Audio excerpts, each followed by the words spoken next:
Alright, hey guys, this is Team DeGrie Fishing Pro Angler Jennifer DeGrie, and I am going to do a video showing you guys all how I tie up my drop shots. I actually pre-tie my drop shots, so that way in a tournament when I break off, I can grab a pre-tied drop shot really quick and get that tied onto my pole instead of taking the time to tie that whole thing up on the water. So it saves me time on the water, which means I get more casts, which means I catch more fish. So anything that saves me time on the water, good thing to do. So I wanted to share that with you all. So first of all, I'm using the Cigar Invisex to tie my drop shots up with. And basically what I do is I get the length of my leader, and just kind of a good rule of thumb, obviously this varies based on preference, but a good rule of thumb is just to kind of make the pre-tie leader about the length of your arm. So I've got it pinched here, I've got it extended, and then I'm going to cut it like right about where my shoulder is, and that's a good length for a drop shot leader that you're going to pre-tie. At that point, I'm going to take my hook. In this case, I'm using a 1/0 finesse wide gap hook. So I would typically use this to drop shot like a Senko, probably like a 4-inch Senko on this. If I am using like an Erie darter, I'd probably use a 2/0 finesse wide gap. And then if I'm using anything that I want to hook straight, maybe a Senko straight, then I would use probably a 2/0 offset shank hook. So like I said, for now we're going to go ahead and use this 1/0. Basically, when I tie my hook on, a good rule of thumb, once again, preference varies, but for somebody who's just kind of beginning, I'm going to want to tie that hook so it lands right about at the crook of my elbow. So right about here.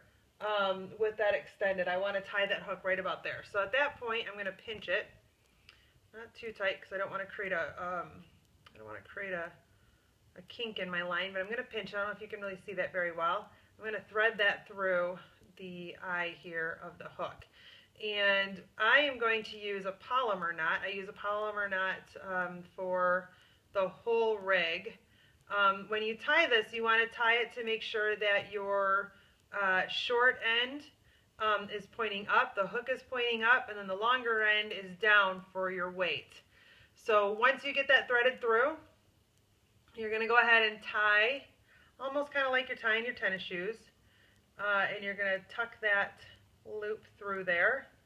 So now I've got this loop here. I'm going to take the hook, I'm going to pass the hook through that loop, and I'm going to start pulling it. Once it gets down to about right there and it starts getting a little bit tight, I'm going to get it wet so I can reduce any kind of friction on the line that would cause stress on it. So I just put it in my mouth and then tighten it down. I'm going to make sure I don't have any weird loops and then tighten it down nice and tight. So now I've got the short end of my line on the top. My hook is pointing up and the long end down. Now you want to make sure again that your hook is pointing up for your drop shots, because when that bass comes to hit that line, you want their mouth to come along like this, and then as you jerk up to set the hook, it's going to get them in the roof of the mouth. So always make sure that your drop shot hooks are pointing up. You don't want them pointing down. That would be wrong. So make sure they're pointing up. Now I'm going to go ahead and take barrel swivel, and I'm going to thread that through there, through the hole. Thread it through again. Same thing. I'm going to do a polymer knot. Going to create a little loop. Tie that like I'm tying my shoe, basically, with the one little loop. Take that little tiny loop, and I'm going to pass the barrel swivel through it, just like I did for the hook. And I'm going to start to tighten it down. And when it gets a little bit of friction on it, I'm just going to get that wet. Reduces any kind of twist or funky friction on there. And then make sure I get that nice and tight. So now we've got this little end here that we want to go ahead and clean up. Always make sure you're cutting the right end. I've done it before where I accidentally cut this and leave the other. So then I have to start over. But now we've got our barrel swivel at the top. shorter piece here to the hook. And then we've got this long section down here that we're going to attach the weight to. Now, the nice thing about making this longer is that when you get the time, or when you get to the point that you need to tie this onto your rod, you can adjust this. If you need it, if you need to cut off 3 inches, you can do that on the water. But I like to keep it longer when I pre-tie it because I don't know where I'm going to want this hook to end up in the water column, if I want it higher, lower, whatever. So having this much here gives me the ability to adjust that on the water. So some people will actually tie a small knot down here before they put their weight on.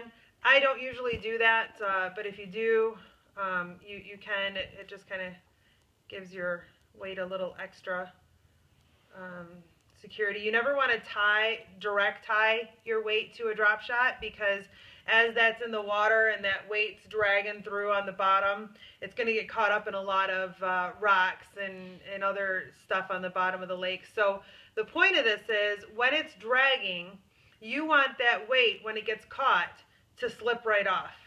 So you'll feel that you lose your weight, and you'll still have the whole rig tied onto your fishing pole. So you won't have to retie all this or whatever. It's just super easy to grab a new weight and throw that on there. I like to use the pencil drop shot weights. They've got a slip, kind of split slip thing there. So I'm going to basically put this through that little slip pinch thing. I don't know what it's called. And then I'm going to hold that there. And I'm just going to pull it down enough that it's secure. So if you kind of pull on that, you'll see it pinches it and it doesn't come off real easy at all. So again, tying this knot here is optional. It just kind of gives it a little extra bump before it comes off. If you're throwing tungsten, I'd probably end up tying something like that just to give it a little extra bump. But basically, this is what I do to pre-tie those drop shots. So this rig, now at this point in time, what I do is I'll just take cardboard laying around the house. I cut a little square about 2 inches long by 2.5 inches long by 1 inch wide. And I'll start at the weight, and I will go ahead and cut a little notch here and a little notch on the bottom. And then I just wrap this around there, not too loose, not too tight. You don't want the line to get kinked where it's going in the notch, but you do want it to hold it securely. So I wrap that on like that. Now what I've got is I've got the swivel end exposed here. I've got the hook and the weight all tucked in. And when I'm ready, I can just pull this out, and I leave it all wrapped up like this, and I tie it, again, using another polymer knot, right onto the end of that barrel swivel. I pass this whole thing right through that loop that I showed you, and then tighten that down. And when I get it tightened down, then all I have to do is unwrap the whole thing. Real easy. And then the other thing that I'll do is I save my little nice quality, actually high quality little Ziploc baggies that for, in this case, my drop shot weights came in. So I save these little bags. So I'm not spending any money, except for the line and the terminal tackle here. But then I've got something that I can put this in. It seals, so it protects it from water, and it won't rust. And then once I get that all sealed up, I just put that right in my tackle box. It saves me time on the water. So anytime I break off a drop shot, I can grab one of these. I'll tie up 3 different kinds with 3 different hooks. And then I've got them right there ready to go. Saves time on the water, gives me more time for casting, more time for catching fish. So hopefully you found this to be a useful tip. And if you have any questions, feel free to message me. Thanks, guys. Fish on.